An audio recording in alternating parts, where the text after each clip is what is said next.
السلام علیکم۔ Second year class کے لیے آج ہم ایک لیکچر شروع کرنے لگے ہیں جس کا عنوان ہے نظریہ پاکستان کے اجزائے ترکیبی۔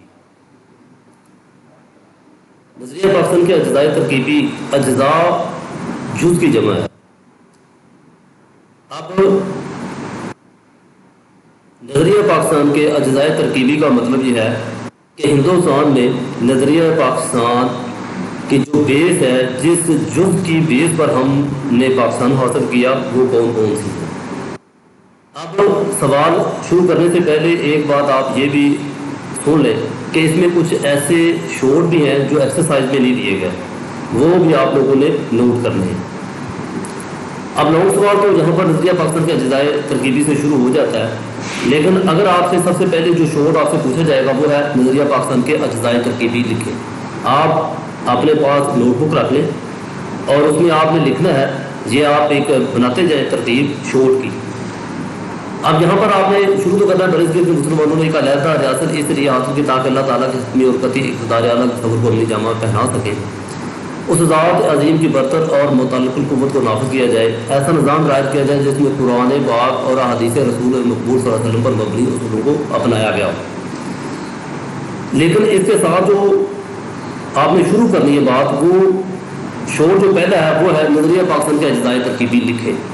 یعنی کہ یہ سوال جو ہے یہ لانگ بھی ہے، لیکن اس کی ہیڈنگ رائٹ کرنا ایک شورٹ ہے۔ مثلا آپ نے لکھنا ہے نظریہ پاکستان کے اجزائے ترکیبی، تو اس میں آپ نے لکھنا ہے سب سے پہلی ہیڈنگ ہے عقائد و عبادات، یہ شورٹ کی پہلا پوائنٹ ہے۔ اس کے بعد آپ نے دوسرا نظریہ پاکستان کے اجزائے ترکیبی میں دوسرا لکھنا ہے آپ نے جمہوری اقدار کا فروغ، تیسرے میں آپ نے لکھنا ہے معاشرتی انصاف اور مساوات، فور میں آپ نے لکھنا ہے شہریوں کے حقوق و فرائض، فائیو میں آپ نے لکھنا ہے اخوت و بھائی چارہ۔ تو یہ فور ہیڈنگ جو آپ نے فائیو ہیڈنگ پہ آپ نے رائٹ کرنی ہے۔ اس کے بعد پھر آپ نے یہ شورٹ بتا رہا ہوں کنٹینیو جو سوال ہے وہ چل رہا ہے۔ اب عقائد و عبادات آپ نے جو لکھنا ہے اس میں آپ نے اس کو عقائد و عبادات یعنی کہ عقیدہ ہمارا کیا ہے اور ہماری عبادات کون سی ہیں، یہ بھی ایک شورٹ بھی ہے۔ اس میں یہ جو نشان لگا ہوا ہے اس میں آپ نے لکھنا ہے یہ شورٹ عقائد کسے کہتے ہیں، عقائد سے کیا مراد ہے۔ تو اس میں آپ نے یہاں پر یہ آپ نے نشان لگا دینا ہے عقائد میں توحید و رسالت، یوم آخرت، فرشتوں اور الہامی کتب پر ایمان لانا۔ یہاں پر آپ نے یہ میں نشان لگا بھی رہا ہوں۔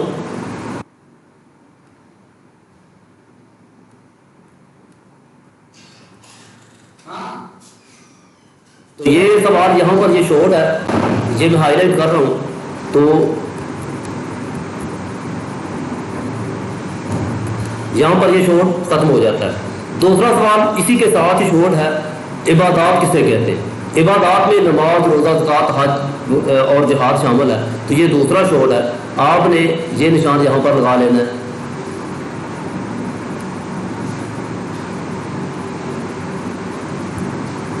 تو نماز میں عبادات، زکوٰۃ، روزہ اور حج اور جہاد شامل ہے۔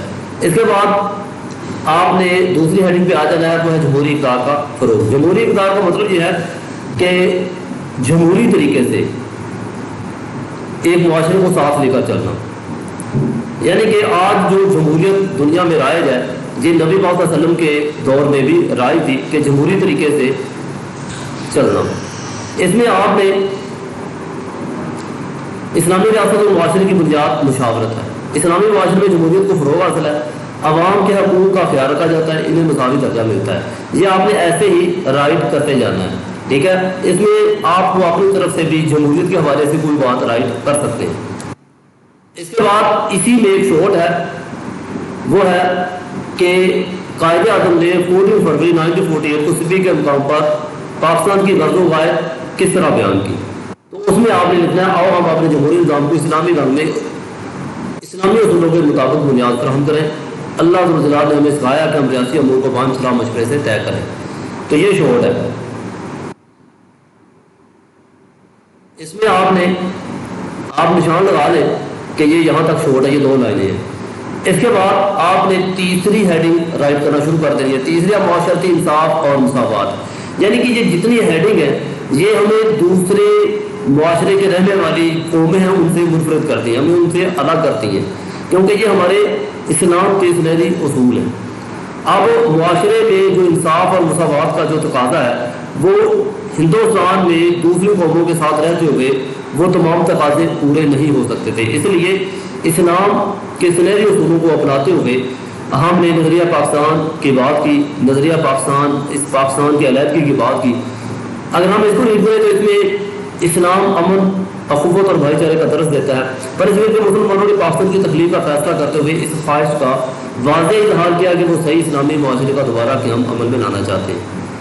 دوبارہ کا مطلب یہ ہے کہ ایک دفعہ تو نبی صلی اللہ علیہ وسلم کا سنہری دور گزرا، انہی اصولوں کو اپناتے ہوئے ہم ہندوستان میں ایک مثال بننا چاہتے ہیں، ایک وہ معاشرہ قائم کرنا چاہتے ہیں جو نبی پاک صلی اللہ علیہ وسلم نے آج سے 14 سال پہلے قائم کیا تھا۔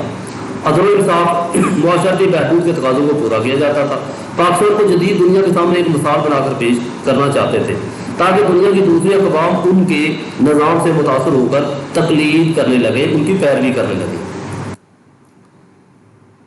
ایک منصفانہ معاشرے یعنی کہ انصاف پسند معاشرہ جو ہے اس کا قیام عمل میں لاتے ہوئے مسلمانان برصغیر، اس کا مطلب یہ کہ ہندوستان کے رہنے والے جو مسلمان ہیں، برصغیر کے جو رہنے والے مسلمان ہیں، انہوں نے عدل اور سماجی مساوات پر زور دیا، معاشرے میں ذات پات، رنگ و نسل اور زبان و ثقافت کی تمیز روا رکھے بغیر تمام انسانوں کو برابر درجہ دیے جانے کا عزم کیا۔ ریاست میں سب افراد کے لیے مساوی قانون اور یکساں عدالتی نظام قائم کیا جاتا تھا۔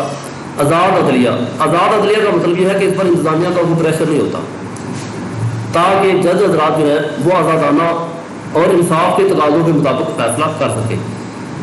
قانون کی حکمرانی، عوام میں مساوات اور انصاف کے قیام کو بنیادی شرائط شامل ہیں۔ اسلامی ریاست نے انصاف کی سربلندی پر زور دیا۔ خلفائے راشدین نے، اب اس میں یہ بات کی گئی ہے کہ نبی پاک صلی اللہ علیہ وسلم کے دور کے بعد جو خلفائے راشدین کا دور ہے انہوں نے بھی اس انصاف کی بیس پر اس پوری دنیا میں حکمرانی کی ہے۔ انہوں نے واضح بات بتائی کہ حضرت عمر فاروق نے، یعنی کہ حضرت عمر فاروق نے اپنے بیٹے کو سزا دی اور یہ انصاف کے تقاضوں کو پورا کیا گیا تھا۔ اب اس کے بعد ایک شعور آ رہا ہے، وہ شعور ہے اسلام میں عورت کے حقوق بیان کریں، تو یہ اس ہیڈنگ کا حصہ بھی ہے لیکن علیحدہ ایک شعور کے طور پر بھی پوچھا گیا ہے۔ تو آپ اپنے بک پر، یہ جو آپ کے پاس نوٹ بک ہے اس پر آپ لکھیں اسلام میں عورت کے حقوق کی وضاحت کریں۔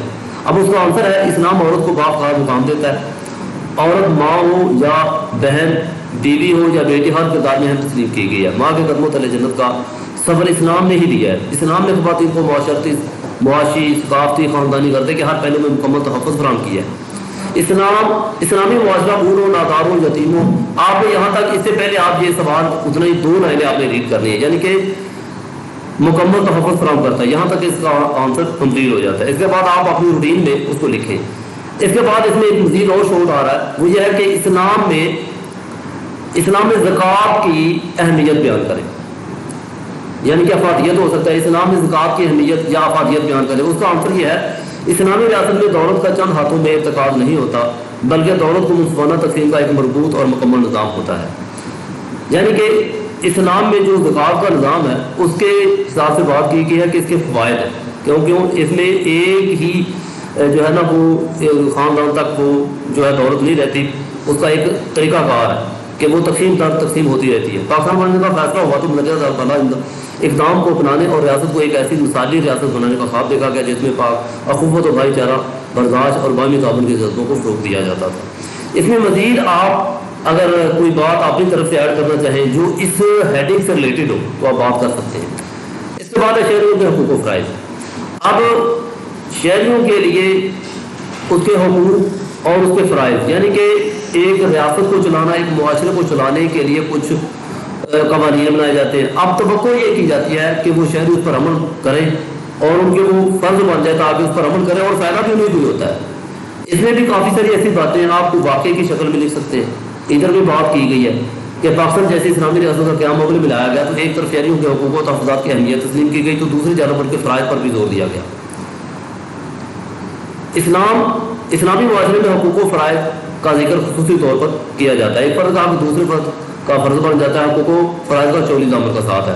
آپ یہ پوائنٹ ہائی لائٹ کر لیں، بعض بات کی MCQ میں آ جاتا ہے کہ حقوق و فرائض کا ساتھ ہے 24 عمل کا، آگے اس کی مختلف قسم کی وہ آپشن بنا لیتے ہیں۔ یہ لازم و ملزوم ہے، یعنی کہ یہ دونوں ضروری ہیں۔ اگر قوانین بنائے جاتے ہیں تو وہ شہریوں کے لیے بنائے جاتے ہیں، اس پر عمل کرنا ضروری ہوتا ہے۔ اس کے بعد اس کی اگلی، اس کے آپ پیراگراف میں دیکھیں تو اس میں لکھا ہے ایک اسلامی ریاست میں تمام شہریوں کو کسی تمیز کے بغیر کسی مختلف بنیادی حقوق مہیا کیے جاتے ہیں۔ حقوق وہ سہولتیں ہوتی ہیں جو شہریوں کی ریاست کی طرف سے دی جاتی ہیں تاکہ وہ معاشرے میں بہت ہی اچھی زندگی گزارنے کے قابل ہو سکے۔ ان کے جان مال اور عزت کی حفاظت کی جاتی ہے، انہیں علم و صحت کے حصول میں مدد دی جاتی ہے۔ اسلام نے صدیوں پہلے ان حقوق کا واضح اعلان کر دیا تھا، مگر کی دنیا میں 20ویں صدی میں دیے گئے، یعنی کہ اس میں بات یہ واضح کی گئی ہے کہ نبی پاک صلی اللہ علیہ وسلم کا جو دور ہے وہ 1400 سال پہلے کا، اس میں یہ ساری چیزیں، یہ سارے اصول اپنائے گئے تھے۔ آج جدید دنیا نے یہ جو اپنائے ہیں وہ اس سے فائدہ حاصل کر رہے ہیں، تو اس لیے یہ سب سے پہلے اسلامی معاشرے میں ہی آزمائے گئے تھے۔ اب حقوق کے حوالے سے امیر و غریب، گورے کالے، عربی اور اجمی میں کوئی فرق نہیں رکھا جاتا۔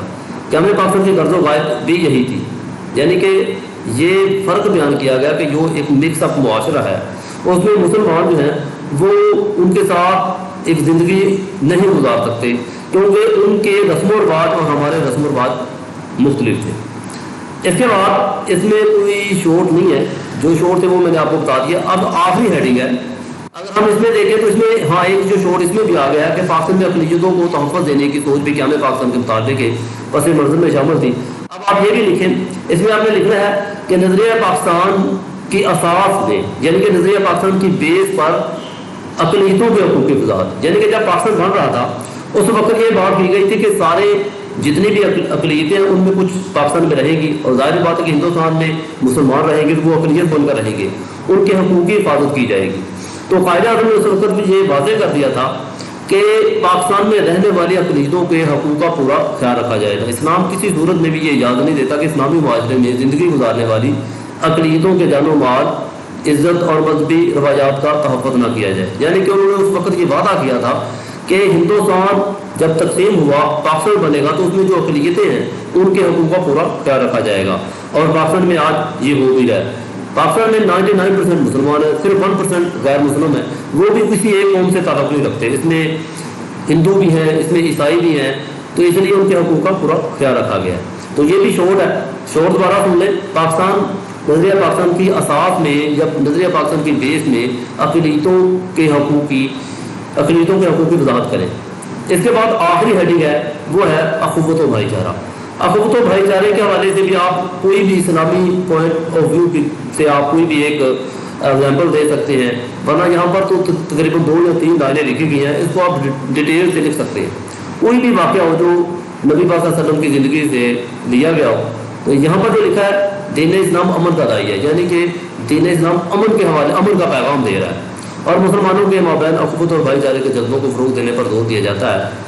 بھائی چارے سے محبت، خلوص، قربانی، احسان اور شفقت میں اضافہ ہوتا ہے۔ تمام مسلمان ایک دوسرے کے بھائی ہیں، ایک دوسرے کا دکھ سبھی مسلمانوں کا دکھ، اور ایک ہی خوشی سبھی مسلمانوں کی خوشی ہے۔ مسلمان ایک دوسرے کی مدد اور ضروریات پوری کرتے ہیں۔ اسلامی ریاست میں یہی اعلیٰ اور عرفہ جذبے ریاست کو مضبوط سے مضبوط تر بنائے چلے جاتے ہیں۔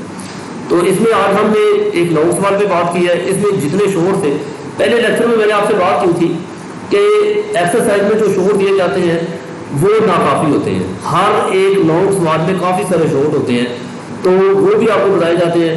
اینول جب پیپر ہوتا ہے تو اس میں صرف ایکسرسائز والے نہیں بلکہ کچھ ایکسٹرا شور بھی آتے ہیں، تو اسی حوالے سے ہر لیکچر میں ہم جو شور ہیں ان سے بات کریں گے۔ 9 سوال یہاں پر یہ کمپلیٹ دیا گیا ہے۔